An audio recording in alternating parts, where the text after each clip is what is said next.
I want to ask you both because this is, I would say, arguably the gayest Star Wars, I think, by a considerable margin. And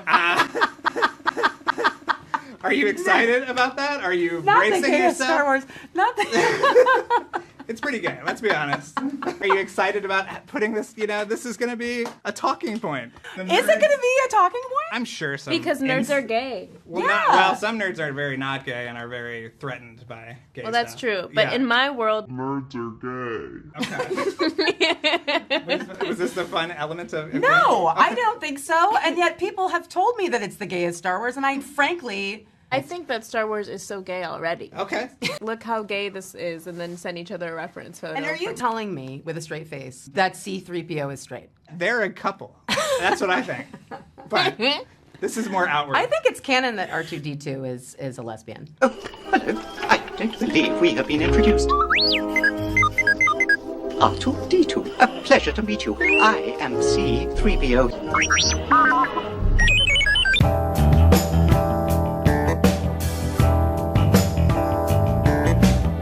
Well, Anakin just killed a whole Death Star. How many people died on that? And in my mind, it's so funny to me because it literally, as a person who's outside and just a fan coming in, that was what was so beautiful and interesting to me. People have been talking to me online about how Darth Vader is such a bad person. It's very clear, and it's very well established from those actions. But if you can't look and see the Anakin blowing up the Death Star,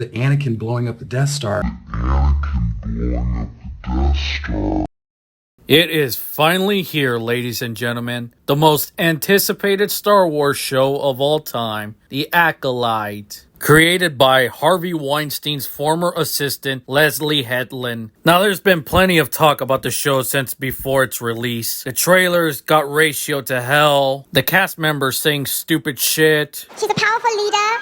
Yes. In a very woman-centered world, which I was very excited to kind of be like, because I feel like Star Wars is very, patriarchal, so it was kind of cool to have, this sort of woman-centered figure. And this is just yet another disaster from Lucasfilm and Disney. But I'm just judging by all the previous shit that Lucasfilm has done. Maybe this will be good. Maybe this will bring back Star Wars to life. And without further ado, let us talk about the first 2 episodes of The Acolyte. So we start off with the episode introduced to the main antagonist. What the fuck's her name again? Whatever. We'll just call her Evil Twin. And we also get introduced to Carrie-Anne Moss's character. Again, what's her fucking name? Who cares? Fucking dies in the first 9 minutes, so it doesn't matter. And thus leads into this murder mystery plot. But the only problem is we know who the killer is. So it's not really a murder mystery at all. The whole point of a murder mystery is to have the audience join you on this journey. To figure out all the clues. To find out who the real killer is. Then it cuts to the next scene where we get introduced to the main protagonist, Osha, who is the good twin. And she is a mechanic who somehow puts out fires in space. What? Then we get introduced to 2 new Jedi, which, look, at this point, I'm not going to remember any of the characters' names, because I just don't give a shit. So we get introduced to these 2 new Jedis who are after Osha, believing that she is the killer. How funny, because they both literally have the same hairstyle. So they take her into custody and leave her with these droid guards, taking her to Coruscant. But of course it doesn't go well once the criminals hack into the droids and escape, leaving Osha by herself with this other criminal who has a parasite in his mouth. But then a few minutes later, she escapes with the guy, freeing the guy, but he betrays her, leaving Osha to crash land in an Arctic snowy place. Now, first of all, that crash is probably one of the weakest crash landings I've ever seen in anything. And of course, that doesn't help with the terrible CGI. And then we get introduced to the guy from Squid Game, who used to be Osha's master. And he's pretty much just like the Qui-Gon type character, where he sees the flaws of the Jedi Order. He has some feelings for Osha. Pretty much doesn't agree with everything that the Jedi Council does. So he takes a small team of 3, taking X-23 and Miles Morales with him to track down Osha. Yod, put your clothes on. Then we cut to a scene with Osha having a dream about her sister, revealing that she is alive. revealing that she is going to kill more Jedi. Then we cut to the Jedi finding Osha, and they go after her. She almost falls off a cliff, but Squid Game guy catches her and believes her that she didn't kill Carrie-Anne Moss. And thus it ends with them leaving together with trust. And then the episode ends with probably one of the worst monologues ever. The Jedi live in a dream they believe everyone shares. If you attack a Jedi with a dream, you will fail.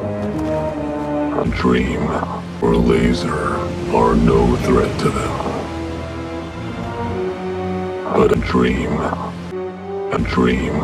kills without a weapon. A dream kills the dream. So we start off the episode with Evil Twin trying to kill another Jedi. Only this time she fails.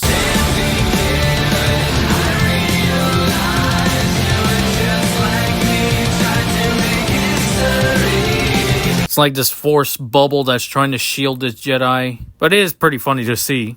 And then we cut to Osha and the crew, and Miles Morales doesn't trust her, believing that she is a part of killing the Jedi as well. And then we go back to Evil Twin, and she encounters Ezra Miller. You wanna fight? And asks him to make a poison to kill the Jedi, which would then lead to her giving the poison to the sleepy Jedi, and he takes it because he believes that he did her wrong. And then the Jedi arrive too late, and they believe that Osha is the one that killed him. But Miles Morales comes to the rescue and becomes her alibi. And then the Jedi plan a strategy to stop the Evil Twin by using Osha to disguise as her. And so she encounters Ezra Miller and basically confesses everything that has happened. And then yada yada yada, the Squid Game guy and the Evil Twin fight. The twins encounter each other for the first time in a long time, and she lets her escape. And then the episode ends with the Wookiee Jedi. Now, this episode was a little better than the first one, but it still was terrible. I still don't care about the characters. The main character, Osha, and the main antagonist, the Evil Twin, what the fuck is her name still? Just don't show any emotion. Like, it's like looking at a wall. All these characters are pretty forgettable. I guess the only one that I liked was Squid Game guy and Daphne Keane. At least they put some effort into their acting. It's unfortunate that they don't have a better script. Overall, the show has terrible acting, boring choreography, bad CGI, terrible characters. I just don't care about any of them. It's a really boring murder mystery, and it's not even a murder mystery because